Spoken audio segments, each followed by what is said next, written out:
Risk, danger, and vulnerability. Know what a risk is and identify it. In every activity, in every existence, in every environment, you will find risks. But what is a risk? It is the percentage probability of obtaining a negative undesired result within each activity, which can cause secondary effects reflected in losses or damages, both in the material and physical integrity of people, or both at the same time. There are many risk factors, which can increase the likelihood of risk. 1. Common factors, inherent in the activity area. The type of activity or work performed at high altitudes, in depths, in firefighting, rescue, activities as an operator in manufacturing processes, etc. B.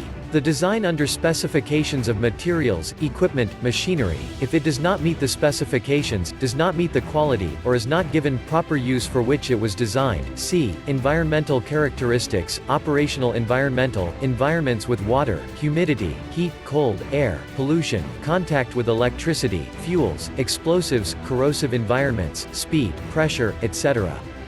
D. Non-compliance with instructions, or misinterpreted, neglected, instructions are unclear, instructions are incomplete, no training for understanding. E. Civil responsibility, failure to comply with the rules of road speed, failure to comply with safety measures, driving in conditions of fatigue, driving under the influence of alcohol, other drunk drivers, distraction when answering calls on the cell phone, or chatting with phone, etc. At scope of consequences, the greater the risk, the more material losses or more physical damage to personal integrity, with imminent, permanent, irreparable or irreversible damage. Other very important factors that increase the magnitude of the risk are the vulnerability factor, the factor of the threats of the environment, the danger factor. 2. Vulnerability factor, inherent to the risk. But what is vulnerability? It is the extent and degree of damage to materials or damage to the physical bodies of people. Any material or any person is vulnerable. Vulnerability occupies the largest percentage of the result of the probability of risk, can present significant losses without return, can react in time and form to maintain control, and not let them increase more.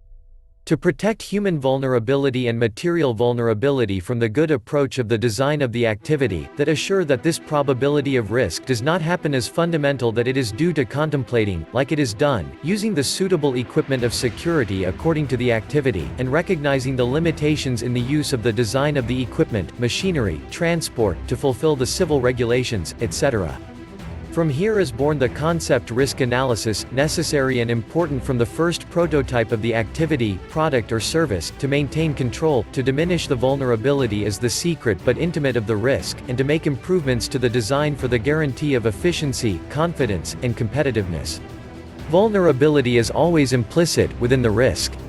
Your vulnerability is always exposed within a risk level, which can be affected by environmental threats, which makes the risk present fluctuations downwards and fluctuations upwards, and the magnitude of these fluctuations is directly proportional to how many threats are presented at the same time. 3.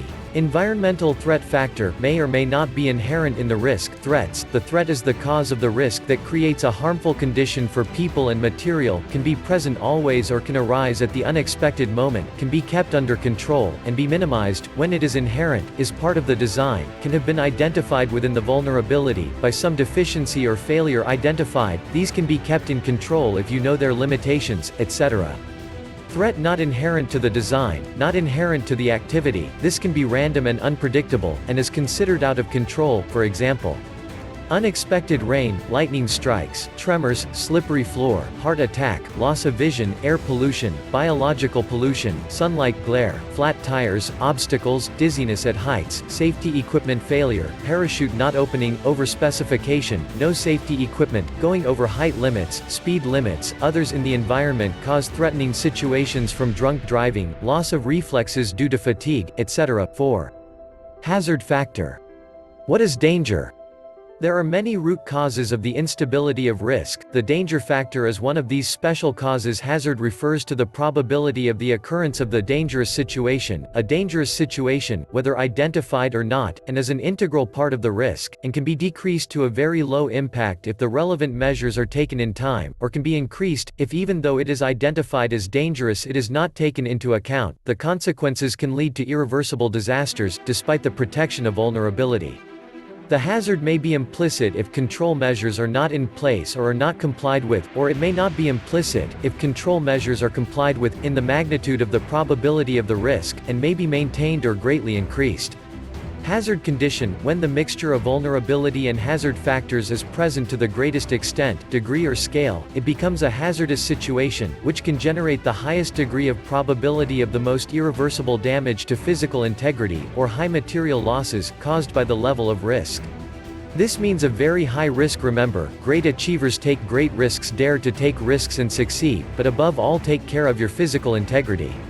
The greater the risk, the more powerful the vulnerability protection systems become.